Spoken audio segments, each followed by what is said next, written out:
சர்க்கரையை கட்டுப்பாட்டில் வைத்திருப்பதுக்கு நம்ம உணவு பொதுவாக ஒரு லோ கிளைசிமிக்கா கீட்டோ உணவாக இருக்கணும்.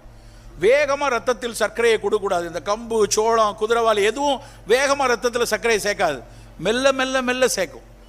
கீரை நல்லதா? கீரை கார்போஹைட்ரேட் தான். ஏன் கீரை நல்லதுன்னு சொல்கிறோம்?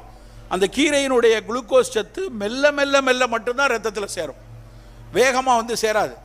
அதனால தான் அது குறைவான வேகத்தில் வரக்கூடிய சர்க்கரை உள்ள பொருள் ஸ்மார்ட் கார்போஹைட்ரேட்டுப்பாங்க. அப்படியான உணவுகளை நாம் எடுத்துக்கொள்ளணும். 6 சுவைகள் உள்ள உணவு இருக்கான்னு பார்க்கணும். சின்ன குழந்தைகளுக்கு இனிப்பு ரொம்ப முக்கியம். குழந்தைகளாக இருக்கா அவங்களுக்கு நல்ல கரும்பு வெல்லம் கொடுங்க, நல்ல பனங்கருப்பட்டி கொடுங்க, தேன் கொடுங்க, அந்த இனிப்புகள் இருக்கட்டும். சார் அதெல்லாம் சாப்பிட்றதில்ல சார், என் பிள்ளை ஒன்லி சில்க் சாக்லேட் தான் சாப்பிடும். தயவு செய்து அதில் போய் சிக்காதீங்க.